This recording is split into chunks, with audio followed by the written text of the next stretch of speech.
Yeah, let's get this rolling. Why don't cows listen? Why? Because it goes in through one ear and out through the other. Good one. That's literally the worst joke on the planet. Whew, who knew that brewing beer would be so much? We started today off at 7 o'clock in the morning. Ian's been here since 6 a.m. There's a lot of things that go into brewing beer, and really this is the first time we've had the opportunity to sit down, chat, all day, and drink a beer. So cheers to that. Hey guys! Woo! Yeah, Ian, like he's the only one that does work around here. My lovely lady love. I heard just everybody's drinking. I need a little beer too after all my hard work. You've been doing a lot. Where have you been? We haven't seen you all day. I've been calling carpenters, I've been trying to make the building cozy, I've been trying to get appointments set up, I've been marketing, I've been talking about insurance. Marlaina is Rek-lis Brewing Company's CEO. You're the CEO. You're the lady in the cat's pajamas. I never heard. Can I put that on the business card? Yes, the lady in the cat's Yes, I don't want CEO. I want lady in the cat's pajamas. That's what it's I want. essentially the same thing, right? Right. Yeah. Oh my god, I'm doing that. Because I didn't like it. He's the one that said that. Take it on the You're business the only card. one It with just cat's makes so much pajamas. sense. Cheers. Cheers. Do you see how reckless works? Alright, we still have other people say this. Okay, so now that we have a minute to relax, kind of sit down, Yes. I'd really love to hear how Rek-lis got started. That's a loaded question, but essentially it started because of beer, right? Right. Right? So I guess that's where we The should love start. of beer. The love of beer. Everybody loves beer. And the love of beer really started with him. My love didn't come till I met him, which sometimes. Marlaina did not drink beer until she met him. Really? So what did you drink? I have to know before. Wine was my first love. Wine. And vodka and seltzer water was a wine. Specifically. It's very specific. It was kind of stuck in a box. But anyways, so really his love, it was more that I did not like have someone that was willing to teach me. You know how you taste something and somebody like says, this is what you're tasting, this is why you're tasting, and I always had drank like, at fraternity parties with beer, or Bud Light or whatever. Nothing that made me feel excited, but when I drank a glass of wine, I was excited. It tasted good. And who doesn't love to go wine tasting, right? So anyways, on that note, Dave, where did your love of beer start? My love of beer started when I broke up with a girlfriend in college and I had a Beck's Dark Beck's to Dark. celebrate. To celebrate. Right. I celebrated with a Beck's Dark and it was amazing. So that was That's in exciting. 1983. So the question is, what did you drink before you drank a Beck's Dark?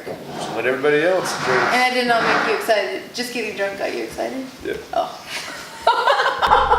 All right. It was the effect, Okay, really. so, I'm gonna put this drink down and get serious, okay? for real, okay. So, you've been brewing beer for how long? 1991. So, a really long time. Wait, let's take a moment. 91. Were you born yet? That's before we were even born. Wow. We're aging All right. right now. I love it. Yeah, that was my first batch of homebrew in 1991. That you didn't get to drink. That I did not get to drink. Why? Because friends drank it from me. It had a certain date it was going to be done. I was all excited. I got home from work, couldn't wait to pop open the first bottle, and my 5 roommates had devoured the entire 2 cases of beer. Oh my god. What kind of beer was it? Disappointing. It was just a regular old pale ale or something, but first batch of beer. I was Yeah. very excited. I know. And not only did they drink it all, but you came home to them smashing drunk. Yes. That's true. It's pretty funny. Yeah. I heard the story firsthand Yeah. from them all. So, Yeah. but so, you made that first batch of beer. Was that before you owned your first brewery? It was, yeah. Yep.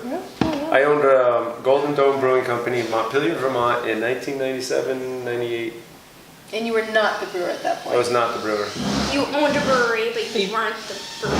Correct. I had a really good brewer. His name's Russ Fitzpatrick. He's in Vermont brewing now. He probably had a lot to do with the Vermont beer revolution, actually. Yeah. He's an excellent brewer. He's a trained professional brewer, unlike me. And he went to Burlington to Mountain Brewery, actually. Now, mind you, this was like 25 years ago. 1997, yeah. So well, this, 21 years ago. this was the crest. This is like before the craft brew. So they were really actually ahead of their time.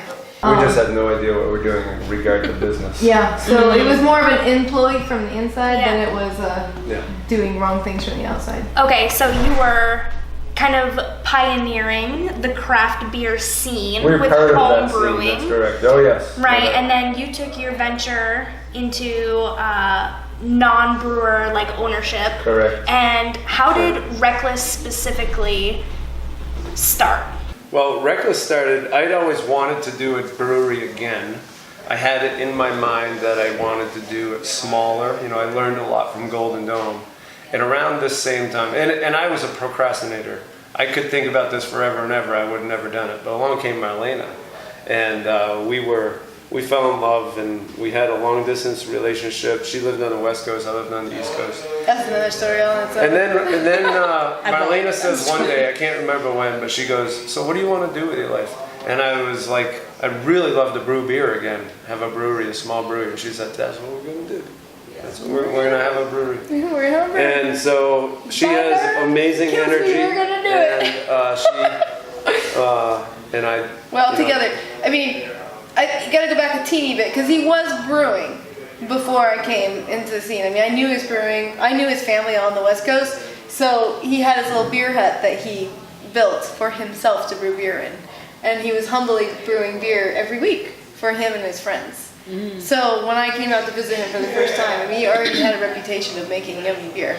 And even though it was in his, kind of quiet, nobody, just my friends know I brew. Yeah. But at that point, he'd been brewing for about 15, 16 years at that point. Oh, yeah, well, it's longer than that. Yeah, so he has some skills. He's very humble about this whole thing. And let's take a moment to talk about those skills though, because you said you didn't have any professional training, no None. training at all. No. So this is just all from experiment.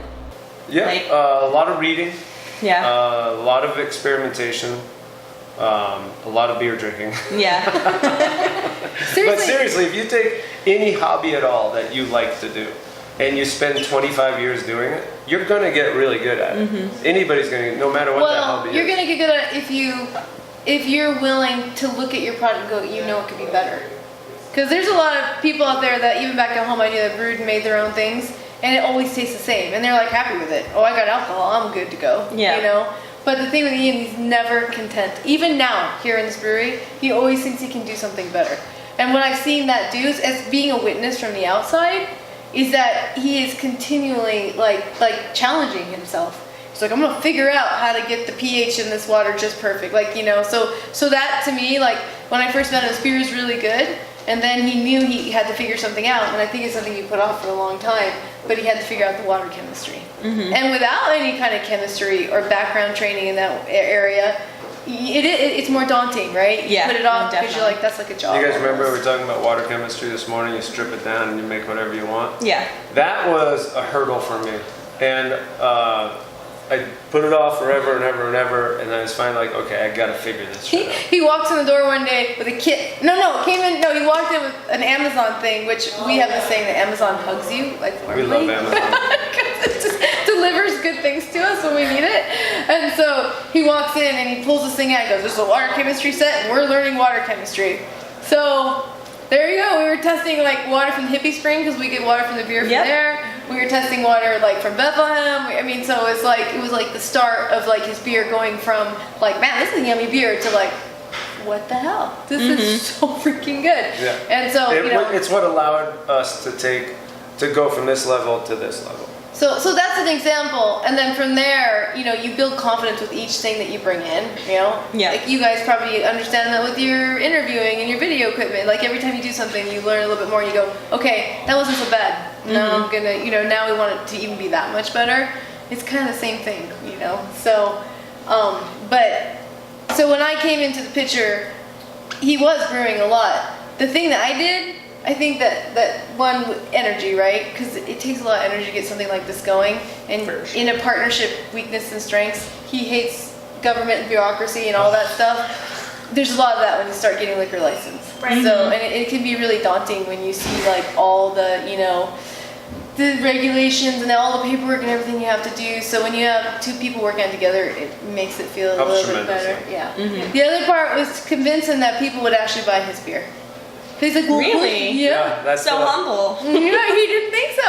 I mean, he wanted to, but at the same time, I've been a personal trainer and a group fitness trainer. I've done a lot of that, and you get. So here's the deal: you put yourself out and you put yourself in front of someone, you're gonna be judged, right? Always. So, and you guys know. So being judged, and understanding you're gonna be judged on both ways. People are gonna love it, and some people aren't gonna like it. And being able to handle the not like part. So You don't know you've made it until you've got haters. yeah. So true. This is so true. That's another whole thing we talk about this whole restaurant experience. Oh so, man, we yeah. could go on about that. But truthfully, the first time or the first few times that somebody handed me a $20 bill for a growler of beer, I was just blown away. Yeah. So I had about 7 people come to the house and he didn't know it all. They had like no attachments to him or anything.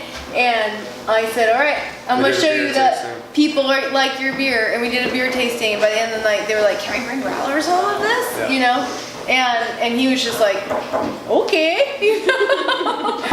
So you guys officially opened Rek-lis out of a shed Yes. just down the street. Just down the street. Columbus Day 2016. Yes. Okay. In And our how- backyard. How long did that last? 1 year exactly. We closed it Columbus Day 2017 Because because we wanted to do something more. Well, we had to. Yeah, we couldn't continue there because of a lot of legal reasons, and Well, we couldn't contain.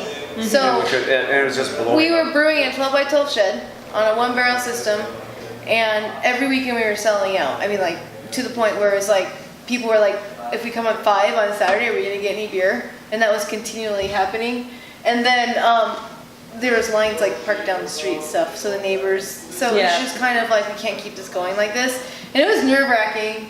But we took the dive. We're like, all right, let's do this. And honestly, Tina and Davis Manskold own this building. Mangold. They own Balance. Yeah. Yep. They subdivided this for us and sold this to us. They did owner finance and everything. So what that allowed Helped us us, tremendously. yeah, and they didn't require any money down. So what that allowed us to do, because I mean, we did this all on our own, like all the money. Well, in the beginning, so we did have an angel investor, which was really awesome.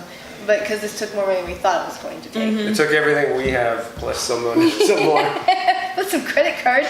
So, I know. Talk about banking and a little bit of faith. Yeah. So faith in your product. But that's what I told Ian. If I'm going to take this money I have and I'm not willing to invest it in myself, why would I even do this project? Right? Because that means I'm doubting what I'm capable of doing or what we're capable of doing. So I think that was like I had to tell myself that's going to be okay. I know it's going to be awesome. So anyways, that we closed. And then they basically, what they did allowed us to use that money that we had, the resources we had, to be able to change this whole building. Because as you guys Renovated know, it. this Totally. building just had many things turn over in it, and it just needed a whole facelift. It needed to become a brewery. yeah, they said that this building was cursed. Yeah, I know. Beforehand, it was just nosedive after nosedive, and then Rek-lis came in and completely changed the picture. Because everybody said we broke the curse. Yeah. I know. But then a lady next door, she's so sweet. She brought me over a little crystal and everything, and she's like, you broke the curse. We need to keep it that way. And I was like, all right, I mean, whatever. Anybody believes whatever It positive seems to energy. have worked. Yes, whatever positive energy people want to put our way, I'll take it, however form. So it's pretty cool. So. But aside from the beer, though, people love coming to this place because of the way it makes them feel. And I mean, look around. It's super cozy, comfortable. It's a warm environment. It's in a place where people are meant to talk to each other and build relationships. And this is what Marlaina brought. She designed the entire place. And then we did it together. We renovated the place together last winter. Tortured him. And I never had any idea I knew what we were building, but I was like shaking my head constantly going, I don't understand. But now I totally understand. Yeah. I have some design background. I have a little company, paint contracting. So, and he's the guy that goes downstairs in his garage, and when he has a project, he's like, okay, I'm gonna use this stick, and I'm gonna use that piece of drywall, I'm gonna do that. And it works out. I mean, his little shed was marvelous. He built that. But I knew this was gonna be a little different. So Steven is Cellarman now, and then him, it's definitely, they had to deal with a little bit of, we have a little name for me right now, it's called Marlaina. I would like to say that's great. it's probably when I go into bitch mode, but listen, when you have like a vision and you know the lights at a certain point, the music just right, everything is just there's just a reason it's a certain way. And those things matter. Those They do points matter, no They matter do. how small they Yeah. are. You know. And that's you know. bigger. So we both have our little part, but I always tell him sometimes when it gets a little too far and people don't understand me, I'm like, all right, when you make your beer and I go down there, I'm like, why don't you just put this in it? You're like, but no, you know. He's like, you don't do that. I'm like, see, exactly the same thing. Yep. So we have our little ways of getting through things. So So it seems like a lot of this business is based off of such a strong knit like relationship. Oh, no between the two of question. you. Yeah. No question. Is there like a message you'd like to send out from that? Yeah, good luck. yeah. I know there's been a couple times where I was like, I didn't know you were that kind of person. Yeah. No, it Lot of does take learning an moments. amazingly strong and very good relationship to get through something like this. There's absolutely no question. When you're risking everything you own and have to build something together in hopes that it works, Yeah. you better trust that other I know. person. I think that for both of us, because what we've seen, like us, because like Rek-lis is kind of like a culture, and people are so Oh, definitely. intrigued on like our lifestyle, what we do. So they were so people being first one interested in that whole the mountain biking and just the fun of life, and that's why like he and I, like for me, my life, that was one of the things, like he made my life better in the sense that, you know, now I'm happy, I'm having fun, I'm having a good time, because my life before that was kind of serious. And then, you know, I helped him, I brought focus, so like, it's kind of like we've taken both each other's weaknesses, like all the things in life that stopped us, like we both know that we're capable of something, right? So here you go. We both, this is that little point. Yeah. You know in life when you're capable of something, and for some reason there's always a barrier that you put up. And whether it's you're afraid at that time, whether it's kids, whatever it is in life, there's some barrier that stops you, but you know that you can do something, and you know that you don't know what it is exactly, but it's going to be great. And sometimes it takes another person to get you going. Yes, so it's like, for one, our timing in life was good. We both had to go through some pretty, you know, marriages that were kind of rough and long, and you know, Children. but essentially getting to that point in life and then being very confident where you were in life, because I didn't want to be in love with anybody. I was kind of happy with myself. So, I'm pretty irresistible. yeah, and you were happy where you were too. I was. Point being, we were both happy being who we were and being alone. But then you meet this person, and then you see what this person, you know, you get together, and you're like, wow, well, anything's possible right now. And it just seems like since that happened, it's like everything's been that way. So like all the things in life that I've been wanting to accomplish, they're all happening now. And I just think it's because finally found the right partner. Like, because we sit there, we basically, even though it's hard sometimes, I think essentially where I'm weak, he's strong, where he's strong, I'm weak, and we just get each other through it. And I know. You had me say lipping. Oh yeah. Sad. No. Oh yeah. I know it's on. So fucking cute. Day. No. Yeah, I know you're talking Anna and I do that too. Yeah, We sing together.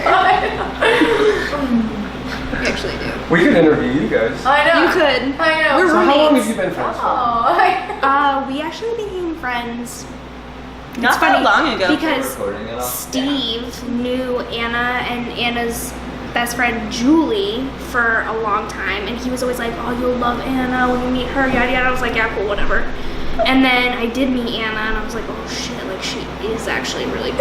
Aww. So we met Yeah. because she started working at Rosa's. She trained me. Oh, She's okay. my Yeah. first trainer. Okay, all right. Wow. And it's just been like a slow blossoming friendship ever since. We're into the same weird hippie shit. Wow. Great when you find that partnership. Ian's my everything. He's my friend and my lover. Same. Right. Did you just say same? You're an everything. By the way, See, we're all Don't want to be my friend. by the way, Dan, all right. So now you know a little bit about Rek-lis. What do you guys think? If he answers the question, do you feel informed? Totally. Super informed, actually. All right. It's probably evoked more questions, huh? It A lot. definitely has, Yeah, I mean, I yeah. could sit here and talk with you guys Right. forever. well, we'll do another show. I know. But you know what's happening is in about 3 hours, Rek-lis is opening. Woohoo! And it's Ooh. Friday night. So that's happening soon. So you guys, we think it's so awesome. So you have to come and hang out and about New Hampshire. You gonna come hang out Come with us see us tonight? tonight. I think we're gonna need some good food and some good beer. Yeah. Come get nourished. Come get drinked up. Check out some live Come check out the music. scene, and you gotta check out the scene because you're gonna see what happens. I hope it happens. Sometimes this time of year it's hard to know, but we get so full that seats fill up fast, which is why we're expanding. So we have this is like phase 1. Phase 2 is gonna be done by at least the seating for the porch is gonna be closing for Christmas, and then by Memorial Weekend we're gonna be adding more fermenters, more floor, and a special area for music because musicians love being here. So, anyways, you guys in? Yes. All right. Let's do it. Let's do it. Cheers. Cheers. Thank you This so is much. this is like our midday snack. Oh, sorry, babe. You can do it. All right. Well,